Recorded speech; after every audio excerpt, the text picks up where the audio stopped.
안녕하세요. 네, 네. 안녕하세요. 안녕하세요. 반갑습니다. 네, 오늘 아마 영상 제목 보시고 우리 아이도 스마트폰 너무 사용 많이 하는데 괜찮나? 라는 걱정하시는 분들께 정말 필요한 이야기, 정말 필요한 말씀 드리기 위해서 두 분 그렇고 그런 사이죠?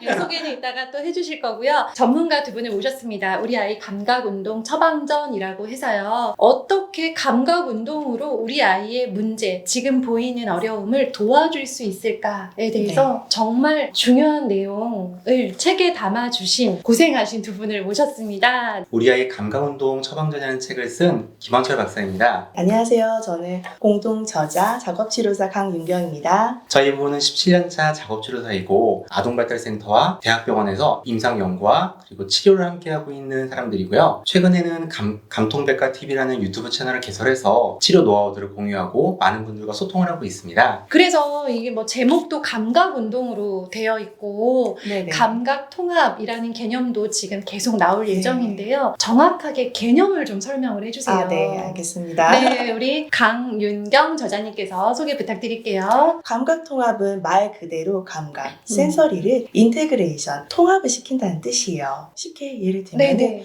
우리는 지금 이 순간에도 굉장히 많은 감각 정보들이 뇌에서 쏟아져 들어오고 있어요. 우리는 인지하지 못하지만요. 뭐 그런 건가요? 시각과 네, 후각과 맞아요. 그런 것들, 촉각 이런 것들을 네네네. 이런 무수한 감각들이 뇌에서 쏟아져 들어오거든요. 하지만 우리 뇌는 이런 거 혼동하지 않잖아요. 네. 네, 그 이유는 우리 뇌는 이런 집중해야 되는 감각을 골라서 집중을 하고 통합시키는 능력이 있기 때문이에요. 감각 통합은 우리가 길을 걸어갔을 때 네. 갑자기 장애물을 만났을 때는 어떻게 피하거나 맞아요. 넘어지거나. 네, 요즘에 근데 스마트폰 때문에 되게 많이 넘어지시죠. 네, 저도 그런 적 있어요. 네. 네. 하지만 우리는 이런 장애물을 만났을 때 이은경 선생님이 말씀하신 대로 그 장애물을 넘어가거나 아니면 돌아가는 이런 네. 문제 해결을 할 수가 있거든요. 네네.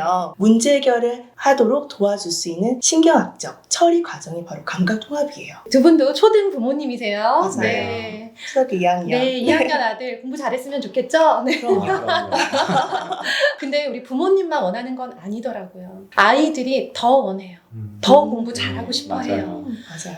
그런 아이들을 뇌가 준비되고 발달될 수 있게 학습을 위해서 준비되고 필요한 것들을 도와줄 수 있는 게 바로 감각 통합적인 부분인데 그걸 모르고 있는 상태에서 너무 안타깝게도 많은 공부를 하는데 결과가 잘 안 나오는 거예요. 그래서 저는 이런 이야기들과 이런 책 그리고 이런 정보들이 너무 필요하다라는 생각을 했거든요. 네, 그래서 감각 통합이 잘 되어 있으면 왜 아이가 잘 성장하고 아이의 성장에 도움이 될 수밖에 없는지 좀 이어서 설명 부탁드릴게요. 네네. 감각통합에서는 김 박사님이 아까 얘기해 주시고 그리고 계속 저희가 말씀을 드리는 오감, 시각, 청각, 그리고 후각, 미각 여러 가지 있는 오감과 균형 감각과 아니면 움직임에 관련된 전정 감각, 고해중성 감각을 굉장히 중요하게 생각하고 있어요. 네. 이러한 다양한 감각들이 통합의 과정을 거치면서 운동이 발달하고 언어가 발달하고 학습에 필요한 능력들을 발달시키게 되거든요. 네. 감각통합의 과정을 거치면서 우리 아이들이 획득해야 되는 집중력, 네. 그리고 자존감, 네. 자아개념, 학습 능력 이런 것들을 최종 산물로 얻게 돼요. 슬기로운 초등생활을 많이 보시는 시청자분들은 주로 초등학생, 네. 학부모님들이 많으시잖아요. 네. 아이가 우선은 바른 자세로 앉아야 돼요. 가장 기본이에요. 그러네요. 되게 중요한 건데 네. 되게 기본이라서 기본인데 다들 뭐야 이렇게 생각하시는 분도 그쵸, 있을 거예요. 맞아요. 근데 근육의 긴장도가 부족해서 구부정한 자세가 된다고 하면은 그런 구부정한 자세가 아이의 집중력을 흐트러뜨릴 수 있거든요. 그러네요. 네. 그리고 이런 구부정한 자세가 아이가 필기를 하거나 아니면 만들기를 할 때의 손움직임을 방해해요. 우리가 숫자랑 한글을 배우기 위해서는 네. 기본적인 시, 지각, 능력이 필요하거든요. 네, 네, 그렇죠. 네, 아시죠? 보고 맞아요. 인식을 잘 해야 따라 하는 맞아요. 거죠? 네. 그거 맞죠? 네. 맞아요. 정확하세요. 네. 시시각 능력은 눈으로 본 자극을 뇌에서 통합하고 처리하는 능력이에요. 네. 이런 능력도 감각 통합이 잘 발달이 돼야지 획득할 수 있는 능력이거든요. 수학을 처음 배울 때 굉장히 다양한 활동들이 많더라고요. 정말 많죠. 네, 이게 정말 수학의 놀이가 아니야 할 정도로. 맞아요. 네, 그래서 블록이나 아니면 바둑돌을 이용한 활동들도 굉장히 많잖아요. 네. 이런 것들은 다 이유가 있는 활동이다라는 걸 말씀을 드리고 싶었어요. 맞아요. 네. 네. 문제집 푸는 것도 굉장히 중요해요. 하지만은 아이가 다양한 감각을 이용해서 하나의 개념을 알 수 있도록 도와주는 것도 굉장히 중요해요. 저는 그런 말씀을 많이 드려요. 네. 지금 들으면서 느낀 게 공부할 아이면 기본을 준비를 해놓고 공부를 시켜야 된다. 네. 맞아요. 네. 그쵸. 그 준비 중에 제가 가장 강조하는 게 운동과 독서거든요. 맞아요. 이거 두 개가 준비되어야 공부를 잘하던가 말던가 한다. 이거 두 네네네. 개가 준비 안 된 애들, 체력과 사고력이 준비되지 않은 아이들은 아무리 해도 한계가 있다 하는데 그것과 더불어서 이 감각이 통합되는 과정. 그러니까 뇌가 네. 발달하고 네, 준비되는 과정이 반드시 필요하겠다라는 생각이 들거든요. 네. 부모님들도 아마 아이들 키우시면서 저도 물론 그렇습니다. 내가 너무 피곤하고 힘들 때 스마트폰 주면서 가 있어. 이제 막 이렇게 해요. 하는데 그 시간을 조절하지 못하고 시간이 점점 늘어나니까 아이는 아이대로 스마트폰에 집착하는 모습을 보이고 부모님은 계속 찔려요. 맞아요. 네. 맞아요. 이거 아닌데. 이거 아닌데. 이러면 안 되는 거 아닌가? 슬금슬금 네. 늘어나네 맞아요. 하면서도 이게 스탑이 잘 안 되는데요. 이것에 대해서 저는 이제 이 두 전문가님께서 안 되겠다라고 결심할 수 있는 그런 좀 예리한 지적을 해주셨으면 좋겠어요. 그게 공부할 아이한테 왜 안 되는 건지 아이의 뇌 발달에 뭐가 어떤 영향을 미치는 건지 좀 정확하게 설명을 해주셔서 저희 어머님들이 결심하게 해주세요. 스마트폰은 단순한 그리고 시각적인 자극을 굉장히 많이 입력하는 디바이스예요. 네. 그렇다 보면은 다양한 감각을 통해서 뇌가 통합되고 확장되고 폭발적으로 뇌들이 연접되고 이런 과정들을 거쳐서 우리 뇌가 발달을 해야 되는데 그런 발달들을 단순한 자극인 시각 자극으로만 계속 점철되게 되면은 결국 뇌는 한 부분만 발달하고 발달해야 될 부분들은 발달의 타이밍이 늦거나 혹은 발달이 아예 막혀버리거나 우리가 이걸 감각의 불균형, 감각의 밸런스가 떨어진다라고 이야기하는데 이런 문제들이 가장 크게 문제가 돼요.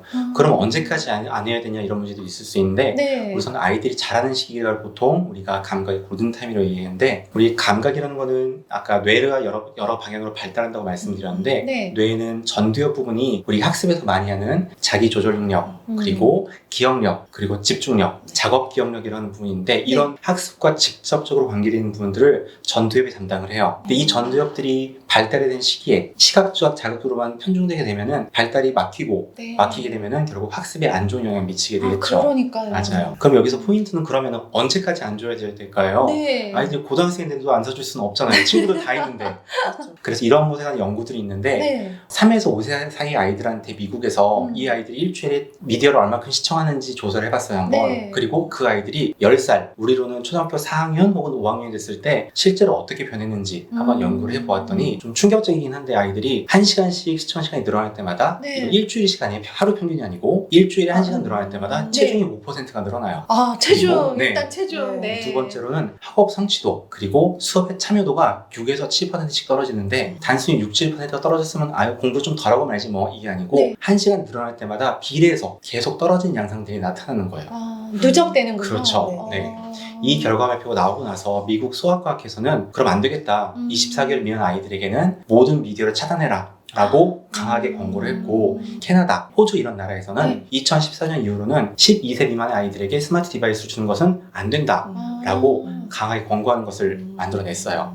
저희 구독자님들께 강하게 권고해주세요. 네. 12세 미만은 안 좋습니다. 안 좋습니다. 네. 그쵸. 근데 또 우리가 현실적으로 네. 12세 미만이 하더라도 그럼 중학교잖아요. 그럼 초등학교 5, 6학년 요즘 다 휴대폰 들고 다니죠. 네. 그렇다면 우리는 대안도 제시를 해야 되잖아요. 그럼요. 네.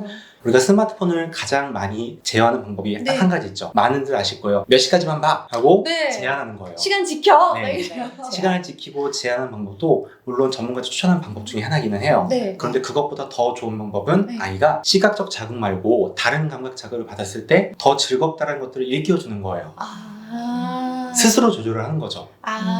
그것만 제일 재밌는 게 아니고 그렇죠. 네, 다른 맞아요. 즐거움, 다른 맞습니다. 감각을 그래서 다른 감각들을 재밌게 하려면은 스마트폰은 1차원적인 교통밖에 되지가 않아요. 네. 왜냐면 내가 입력한 아웃풋이 그대로 나오는 맞아요. 이런 건데 상호작용 부모님과의 놀이에서는 여러 가지 변수가 있죠. 내가 이길 수도 있고 질 수도 있고 간혹 내가 지면 억울해서 더 도전하기도 하고 맞아요. 이기면은 성취욕을 느끼기도 하고 이런 감각 자극을 가지고 뇌가 계속 발달하게 되면은 오히려 이 스마트폰을 보는 시간도 즐겁지만 그거 외에도 내가 할 게 많다는 것을 아이가 깨닫게 되는 게 저희가 이 책에서 주장하고 또 작업 치료사, 감각 통합을 하는 치료사들로서 분께 꼭 권해드리는 방법 중에 하나예요. 그러니까 스마트폰 사용 시간을 줄이는 데만 신경 쓰는 게 아니라 네, 맞아요. 그것 못지않게 즐거운 다른 맞습니다. 즐거움, 다른 활동이 우리 집 안에 있어야 된다는 거죠. 그렇죠. 네. 보드게임 어떤가요? 너무 좋아요. 너무 들으면서 좋죠. 생각났어요. 네. 너무 그렇죠? 좋아요. 네, 조절력도 키우고 네. 성취감도 키우는 맞아요. 이렇게 감각이 통합하게 되는 그런 활동들이 뇌 발달에 도움이 된다는 거죠. 네. 뇌는 이런 척수랑 포함해서 네. 중추신경계라고 말을 해요. 네. 네. 들어보셨을 거예요. 그 정도까지. 들어는 봤어요. 네. 이런 중추신경계 뇌 안에서도 굉장히 많은 뇌들이 구조가 되어 있거든요. 네. 근데 이런 뇌들이 대뇌피질 위쪽으로 올라갈수록 점차 고차원적인 능력을 하게 돼요. 근데 이런 고차원적인 능력을 하려면은 밑에 하위 구조 있는 영역들이 서포트를 잘 해줘야 되거든요. 아. 그러니까 예를 들면은 네. 우리가 읽기나 쓰기 그리고 계산하기, 네. 수상적인 사고는 굉장히 고차원적인 능력이잖아요. 맞아요. 기초 공사가 되어 있어야지 이 활동을 할 수가 있어요. 네, 그래서 감각 통합은 이런 대뇌피질을 사는 이런 고차원적인 능력들을 하기 위해서 네. 서포트를 하는 역할을 하는 거죠. 아. 네. 그래서 우리가 여러 감각들을 통합을 해서 네. 적절하게 보고 자세를 유지하고 걷고 그리고 손을 움직이고 이런 활동들을 도와주는 게 감각 통합이기 때문에 뇌 발달과 감각 통합은 정말 밀접한 연관성이 있어요. 뇌 발달을 위해서 감각 통합 그런 활동들을 하는데 네. 그걸 집에서 부모님과 할 수 있다라는 이야기를 지금 이 네. 책에 쓰신 거잖아요. 그렇죠? 네. 사실 저는 이제 감각 통합 치료실을 데리고 다녔던 엄마로서 어떤 생각을 했냐면 좀 알았으면 집에서 이거 한 가지라도 해봤을 수 있었겠다. 그런 생각을 하면서 이런 정보들은 나는 없었는데 그런 안타까움도 있었어요. 네, 치료실에 데리고 다니는 것만 내가 할 수 있는 일이라는 생각을 했었거든요. 이제 물론 발달이 느린 부모님도 당연히 도움이 되시겠지만 그냥 우리 아이가 별 문제 없이 잘하고 있어요. 지금 공부 잘해요. 문제집 잘 풀어요 하는 부모님들도 반드시 확인해야 될 부분이 아닐까라는 네, 생각이 맞아요. 했어요. 네. 맞아요. 그럼 이제 오늘 첫 번째 영상 여기서 마무리할 건데요. 우리 아이 감각운동 처방전 이 책 저희 슬기로운 초등생활 네이버 카페에서 지금 증정 이벤트 하고 있으니까요. 얼른 달려가서 신청 댓글 남겨주시고요. 두 번째 영상에서 또 우리 두 저자님과 만나 뵙도록 하겠습니다. 감사합니다. 감사합니다. 감사합니다. 안녕히 계세요.